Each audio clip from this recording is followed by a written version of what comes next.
Good morning, guys! Eto kami ngayon ng bebe namin. Good morning po! Papakita ko lang sa inyo yung kalat namin dito sa bahay. Ganyan po talaga pag may bata. Ayan po yung binili ko nung nakaraan lang para sa baby namin.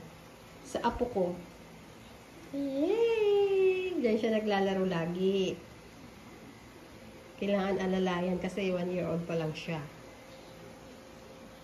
Yan din yung kanyang walker. Yan ang mga toys niya. Na hindi siya pwedeng iwanan pag maglalaro. Kasi baby pa siya. Pati to. Kay daddy niya to eh. Wala nang laman. Ginawa na rin laruan. Ayan ang bebe namin sa loob ng playpen. Ayan ang bebe namin. Hello, baby Raisin! Hindi ko na siya papakita sa inyo. Ayun o. Ang sarap-sarap ng pagkakaupo niya. Doon nanonood siya ng TV. Kasi bukas yung TV niya. Bukas yung TV namin, hininaan ko lang. Yan lang yung share ko ngayong araw na to.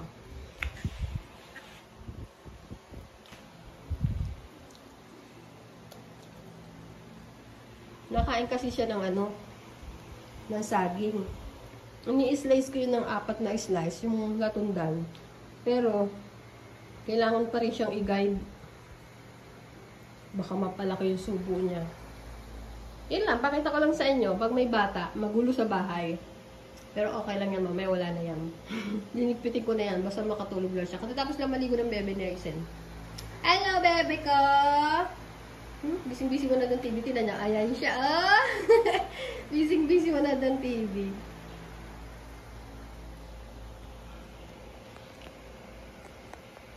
End ko na rin kagad tong aking vlog. Pinakita ko lang sa inyo tong kalat.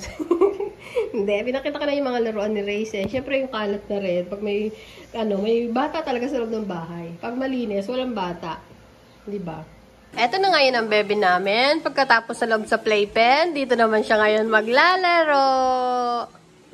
Oh, habang nanonood ng TV, mahilig manood ng TV yan eh. Tignan niyo naman kung manood ng TV. Grabe. Grabe makapanood ng TV ang Raisin namin eh. O, kaya, kayo pagpupunta sa loob nga pala ng bahay, sa mga bahay na mga kakilala niyo, huwag na kayo magtaka ha. Pag magulo at makalat. Ayan, hanggang doon sa kusina. Dito kami ngayon sa salas. Nagkakalat siya. Hindi pa siya inaantok, maaga pa ngayon eh. Hello! Lalaro lang siya. Tignan niyo naman yung liligpitin ko mamaya.